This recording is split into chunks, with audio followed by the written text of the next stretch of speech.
अंधेरे में छुपे डर और रहस्यों का मजा लेना चाहते हैं तो अभी नाइट हॉरर कहानियन को लाइक, शेयर और सब्सक्राइब करें और घंटी दबाना मत भूलिए। हेलो दोस्तों, मेरा नाम अर्जुन सिंह है। आज मैं आपको अपनी जिंदगी की सबसे डरावनी रात की कहानी सुनाने जा रहा हूं, जो सुनकर आपके रोंगटे खड़े हो जाएंगे। ये कहानी इतनी भयावह और भूतिया है कि आप रात में किसी सुनसान रेलवे स्टेशन पर कदम रखने से पहले 100 बार सोचेंगे। मेरी आवाज में वह सर्दी है जो पुरानी कब्रों की हवाओं से आती है। मेरे चेहरे पर वह पीलापन है जो सिर्फ वही देख सकता है जिसने मौत को करीब से छुआ हो। मेरी आंखें जो कभी हंसना भूल चुकी हैं, अब सिर्फ अंधेरे की गहराइयों को देखती हैं। मैं सूरजपुर रेलवे स्टेशन का स्टेशन मास्टर हूं, एक ऐसी जगह जो कोई साधारण स्टेशन नहीं है। इसके पीछे का पुराना कब्रिस्तान, जहां सदियों पुरानी कब्रें चांदनी में चमकती हैं, वहां आत्माएं फुसफुसाती हैं। ये कहानी रामू काका की है, जो यहाँ का पुराना चौकीदार था और जिसकी आत्मा आज भी इस स्टेशन पर भटकती है। तो तैयार हो जाइए, क्योंकि यह कहानी आपके सपनों को कब्र में दफन कर देगी। उस रात जनवरी की सर्दी अपने चरम पर थी। कोहरा इतना घना था कि स्टेशन की लालटेन की रोशनी कुछ कदम आगे तक ही जा पाती थी। सूरजपुर रेलवे स्टेशन एक छोटा सा स्टेशन था जो गांव के बाहरी हिस्से में बसा था।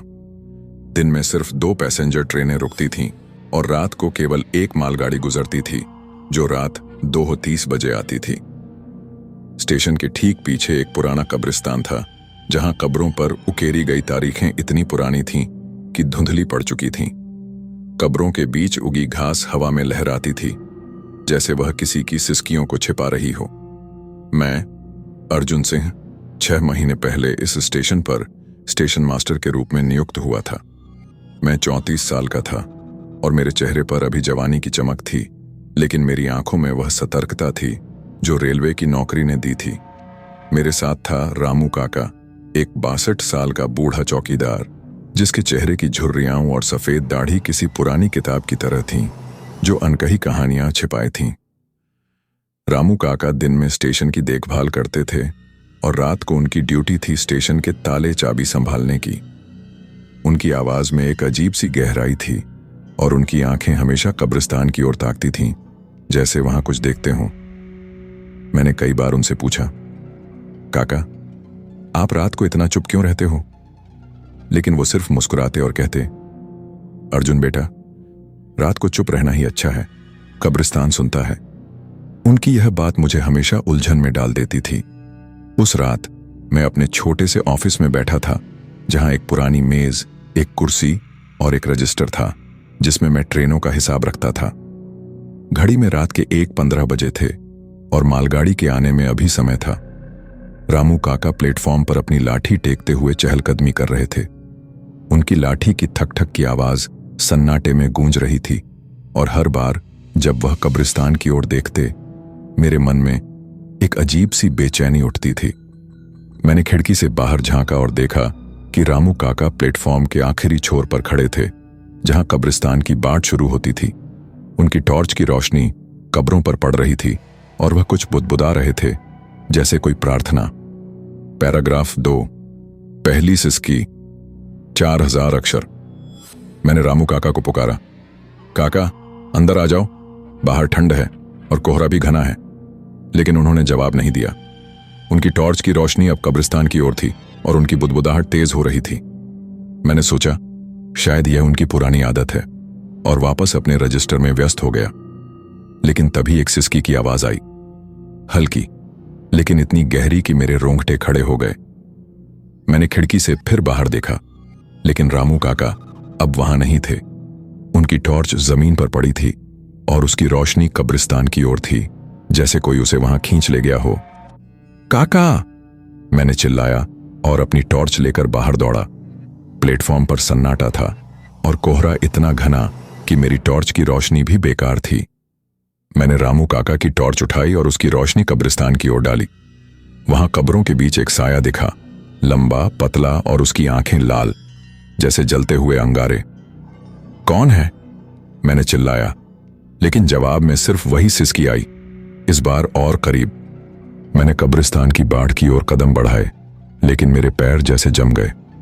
हवा में एक बदबू थी, सड़े हुए मांस की या शायद कुछ और की जो इंसानी नहीं थी। रामू काका, मैंने फिर पुकारा, लेकिन जवाब में सिर्फ सन्नाटा था। तभी कब्रिस्तान से एक और सिसकी आई और इस बार उसमें एक नाम था, अर्जुन। मेरे खून की रफ्तार थम गई। वह मेरी आवाज थी और कब्रिस्तान की बाड़ के पास पहुंचा। वहां रामू काका की टोपी पड़ी थी, लेकिन वह खुद गायब थे। उनकी लाठी एक कब्र के पास पड़ी थी और उस पर लाल धब्बे थे, जैसे खून के। मेरे हाथ कांपने लगे। काका, कहां हो? मैंने चिल्लाया, लेकिन जवाब में सिर्फ वही सिसकी थी जो अब और तेज हो रही थी। तभी कब्रिस्तान के बीच से एक साया उभरा, रामू काका जैसा, लेकिन उसका चेहरा धुंधला था और उसकी आंखें लाल। अर्जुन बेटा, साय ने फुसफुसाया और उसकी आवाज इतनी ठंडी थी कि मेरे शरीर में सिहरन दौड़ गई। मैं पीछे हटने लगा, लेकिन मेरे पैर जैसे जमीन से चिपक गए थे। साय ने एक कदम बढ़ाया और उसकी लाठी की थक थक की आवाज फिर गूंजी। काका, यह आप नहीं हो सकते, मैंने चिल्लाया, लेकिन साय ने सिर्फ मुस्कुराया और उसकी मुस्कान में एक अजीब सी ठंडक थी। तभी स्टेशन की घंटी बजी। मालगाड़ी आने वाली थी। मैंने पीछे मुड़कर देखा और ट्रेन की हेडलाइट्स कोहरे में चमक रही थीं। लेकिन जब मैंने फिर कब्रिस्तान की ओर देखा, साया गायब था। रामू काका की टोपी और लाठी अभी भी वहीं थीं, लेकिन अब उन पर और ज्यादा लाल धब्बे थे। मेरे मन में एक डर पैदा हो गया। क्या रामू काका सचमुच गायब हो गए थे या वह कब्रिस्तान में थे, मुझे पुकारते हुए? पैराग्राफ 3, रजिस्टर का रहस्य, 4000 अक्षर। मैं अपने ऑफिस में वापस लौटा, लेकिन मेरा मन अब शांत नहीं था। रामू काका का गायब होना मेरे लिए एक पहेली बन चुका था। उनकी टोपी, लाठी पर लाल धब्बे और वह साया मेरे दिमाग में बार बार उभर रहे थे। मैंने रजिस्टर खोला, जिसमें स्टेशन की ड्यूटी का हिसाब था। रामू काका का नाम हर रात दर्ज था, लेकिन आज उनकी जगह एक खाली जगह थी, जैसे वह कभी थे ही नहीं। मैंने पुराने पन्ने पलटे और मेरी नजर एक फटे हुए पन्ने पर पड़ी, जिस पर रामू काका का नाम था, लेकिन तारीख थी 10 साल पुरानी। मेरे हाथ ठंडे पड़ गए। क्या रामू काका 10 साल पहले भी इस स्टेशन पर थे? लेकिन मुझे तो बताया गया था कि वह 6 महीने पहले ही आए थे। मैंने और पन्ने पलटे और हर पन्ने पर उनका नाम था, लेकिन तारीखें और पुरानी थीं। 15 साल, 20 साल। मेरे माथे पर पसीना छलक आया। क्या रामू काका इतने सालों से इस स्टेशन पर थे? और अगर हां, तो उन्होंने मुझे क्यों नहीं बताया? तभी ऑफिस की खिड़की से एक ठंडी हवा का झोंका आया और लालटेन की लौ हिलने लगी। मैंने बाहर देखा और कब्रिस्तान की बाड़ के पास फिर वही साया दिखा, रामू काका जैसा, लेकिन उसका चेहरा धुंधला और आंखें लाल। अर्जुन बेटा, साय ने फुसफुसाया और उसकी आवाज इतनी ठंडी थी कि मेरे रोंगटे खड़े हो गए। मैंने टॉर्च की रोशनी उसकी ओर डाली, लेकिन साया कोहरे में गायब हो गया। मेरे हाथ कांपने लगे। काका, आप कहां हो? मैंने चिल्लाया, लेकिन जवाब में सिर्फ वही सिसकी थी जो अब और करीब थी। मैंने हिम्मत जुटाई और रामू काका की टोपी और लाठी को फिर से देखने का फैसला किया। मैंने टॉर्च जलाई और प्लेटफॉर्म की ओर बढ़ा। कब्रिस्तान की बाड़ के पास पहुंचते ही मेरे कदम रुक गए। वहां एक कब्र के पास रामू काका की लाठी पड़ी थी, लेकिन अब उस पर और ज्यादा लाल धब्बे थे और पास में एक पुराना लॉकेट पड़ा था, जिसे मैंने पहले कभी नहीं देखा था। मैंने लॉकेट उठाया और उसमें एक तस्वीर थी, रामू काका की, लेकिन उनके चेहरे पर एक अजीब सी मुस्कान थी और पीछे कब्रिस्तान की कब्रें दिख रही थीं। मेरे हाथ ठंडे पड़ गए। तभी कब्रिस्तान से फिर वही सिसकी आई और इस बार उसमें एक और नाम था, रामू। मेरे खून की रफ्तार थम गई। क्या रामू काका सचमुच मर चुके थे? और अगर हां, तो वह साया कौन था? पैराग्राफ 4, रहस्य गहराता है, 4000 अक्षर। तभी स्टेशन की घंटी फिर बजी, लेकिन इस बार कोई ट्रेन नहीं थी। मैंने घड़ी देखी, रात के 3 बजे थे। मालगाड़ी तो जा चुकी थी, फिर यह घंटी क्यों बजी? मैंने टॉर्च की रोशनी प्लेटफॉर्म पर डाली और वहां कोहरे में एक साया खड़ा था, रामू काका जैसा, लेकिन उसकी आंखें लाल थीं और उसके हाथ में एक पुराना रेलवे सिग्नल लैंप था जो लाल रोशनी से चमक रहा था। अर्जुन बेटा, साय ने फिर पुकारा और उसकी आवाज में एक अजीब सी ललक थी, जैसे वह मुझे कब्रिस्तान की ओर खींच रहा हो। मैंने चिल्लाया, काका, यह आप नहीं हो सकते। लेकिन साय ने सिर्फ मुस्कुराया और उसकी मुस्कान में एक ठंडक थी, जैसे कब्र की। मैंने ऑफिस का दरवाजा बंद करने की कोशिश की, लेकिन सांकल जाम थी, जैसे कोई उसे बाहर से पकड़े हो। तभी कब्रिस्तान से एक और सिसकी आई और इस बार वह मेरे ठीक पीछे थी। मैंने पीछे मुड़कर देखा, लेकिन वहां कुछ नहीं था, सिर्फ अंधेरा और कोहरा। मैंने लॉकेट को फिर से देखा और इस बार तस्वीर में रामू काका की मुस्कान और डरावनी लग रही थी। पीछे कब्रिस्तान की कब्रें जैसे हिल रही थीं।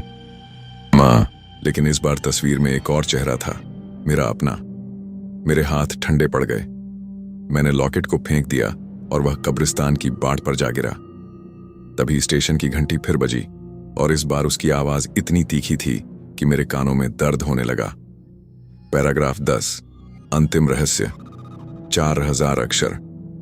मैं ट्रेन के दरवाजे के सामने खड़ा था और मेरे पीछे सायों की भीड़ थी। उनकी लाल आंखें मुझे घूर रही थीं और उनकी पुकार अब मेरे कानों में चीख बन चुकी थी। अर्जुन, आजा, मैंने चिल्लाया। मैं जिंदा हूं, लेकिन मेरी आवाज सन्नाटे में खो गई।